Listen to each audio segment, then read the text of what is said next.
I just want to go over applying textures to roofs and walls, which is always causes a basic issue. So let's quickly draw a building.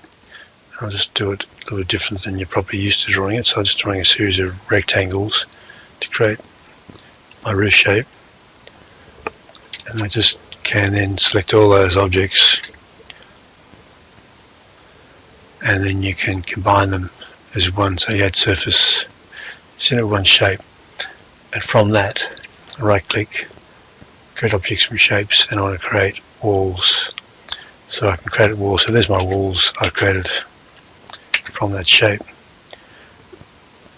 And if I wanted to then create a roof from that, I'll have vertical, thickness, roof pitch, and number 4, bearing offset. So how far you want the pitching points, that's always important. So you've got to adjust that. We'll leave the roof accessories off for the moment and retain the original object, yes and no. So also, roof main, you've got to decide which class you want it on, otherwise it'll go to the default. So you go OK, and it creates the roof sitting on top of my walls, which have disappeared because I said delete the original object. So just quickly go back, create walls, create a roof, retain the original objects. There's my walls still there again.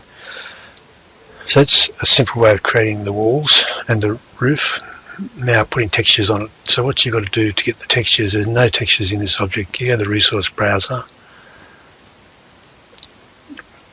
click on the home button, which gives you this drawing.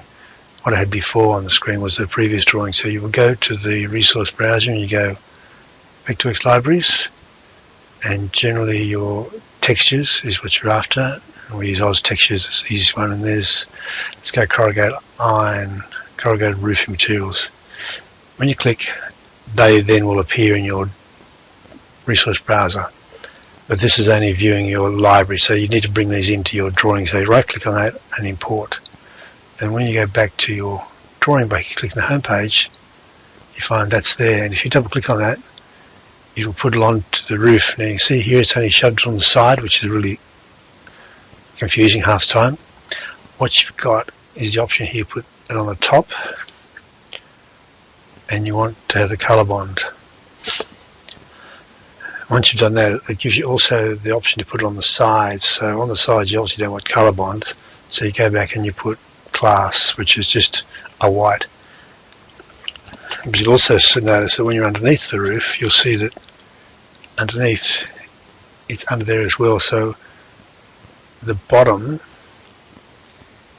can also go back onto class, so you don't see.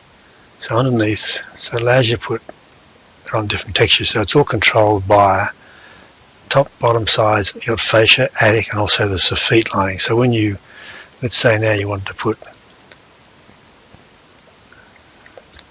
a soffit in there, so you go back to your roof, let's add a soffit, and the soffit comes straight away from the overall texture. So you go back to rendering, and here you've got to go soffit, and then you change the soffit to class. It'll come back to whatever you want, or if you want to put, whatever you want under there, you put on.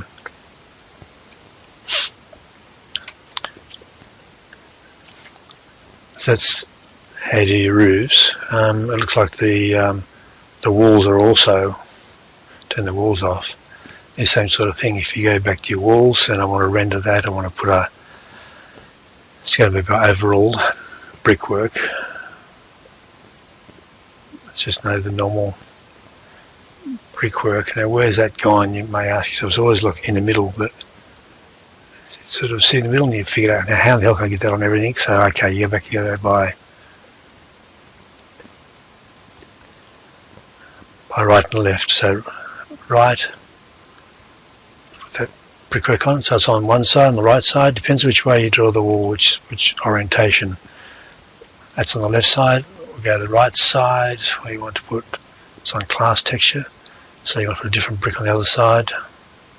You got that, so that's your right side, that's your left side.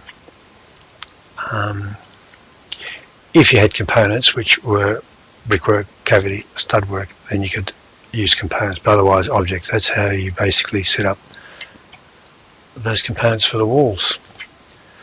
So hopefully that's cleared up some confusion about how you apply and how you control the textures on the wall without using style walls, etc. Thanks very much.